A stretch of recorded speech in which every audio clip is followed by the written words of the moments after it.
MQM Pakistan और doctor Farooq Sattar की तंजीम बहाली कमेटी में दूरियां पैदा हो गई हैं। फारूक सत्तार ने एमकेएम पाकिस्तान के रहनुमाओं पर इत्तेहाद की राह में बड़ी रुकावट बनने का इल्जाम लगाया।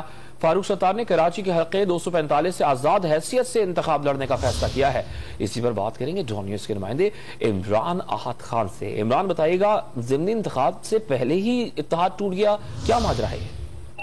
देखिए, बिल्कुल खालिद मकबूल सिद्दीकी और डॉक्टर फारूक सत्तार में फिर दूरियां हो गई हैं। ज़िमनी इंतखाबात NA 245 में एमकेएम की जानिब से डॉक्टर फारूक सत्तार से कहा गया था कि वो इंतखाबी निशान पतंग पर इलेक्शन लड़ सकते हैं, मगर उनका ये कहना था कि वो इलेक्शन नहीं लड़ेंगे बल्कि एमकेएम की सपोर्ट करेंगे, एमकेएम में शामिल होकर। मगर डॉक्टर फारूक सत्तार और डॉक्टर खालिद मकबूल सिद्दीकी में कई मुलाकातें हुई और सारी चीजें फाइनल हो गई। मगर कुछ रोज कबल जो अचानक ही डॉक्टर खालिद मकबूल सिद्दीकी ने डॉक्टर फारूक सत्तार से राब्ता जो है वो खत्म कर दिया। इसके बाद डॉक्टर फारूक सत्तार ने कई दफा राब्ता करने की कोशिश की एमकेएम पाकिस्तान से और डॉक्टर खालिद मकबूल सिद्दीकी से, मगर अब तक कोई राब्ता नहीं हुआ। अब जाके आज फैसला किया गया है कि डॉक्टर फारूक सत्तार एमकेएम में शमूलियत जो है वो नहीं करेंगे, जबकि डॉक्टर फारूक सत्तार NA 245 से जो ज़िमनी इंतखाबात हो रहे हैं, डॉक्टर आमिर लियाकत की जो सीट खाली हुई है उससे आजाद हैसियत से लड़ेंगे, उनका इंतखाबी निशान ताला होगा।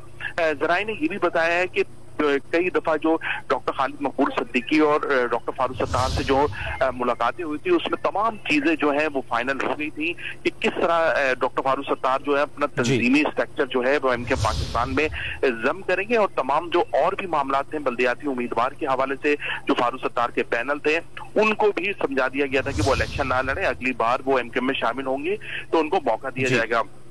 तमाम बातचीत मुकम्मल होने के बाद अचानक जो है वो डॉक्टर खालिद मकबूल सिद्दीकी ने जो है वो रास्ता खत्म कर दिया। ये कहना है डॉक्टर फारूक सत्तार जो बहाली कमेटी के जो जराए हमारे उनकी जानिब से, उनका ये भी कहना है कि जो इलेक्शन ऑफिस खुला है NA 245 का उसमें भी डॉक्टर फारूक सत्तार को जो है वो नहीं बुलाया गया और इस वजह से तमाम जो मामला थे उसमें देखते हुए डॉक्टर फारूक सत्तार ने फैसला किया है कि NA 245 से वो अब इलेक्शन लड़ेंगे और एमकेएम के जो उम्मीदवार हैं मोहित अनवर उनके सामने वो मुकाबला करेंगे। देखना ये क्योंकि वहां से पाक पर जमीन पार्टी के भी उम्मीदवार जो है हफीज वो भी लड़ रहे हैं, जबकि आफाक अहमद जो है उनके उम्मीदवार भी लड़ रहे हैं, जबकि डॉक्टर फारूक सत्तार का भी इलेक्शन में आना और एमकेएम का भी आना ये बताया जा रहा है। जो सियासी मुबसरीन उनका ये कहना है कि तीनों जो उम्मीदवार हैं इनको मुश्किलात का सामना होगा और उसका फायदा सबसे ज्यादा डॉक्टर फारूक सत्तार ने आजाद हैसियत से इंतखाब लड़ने का फैसला।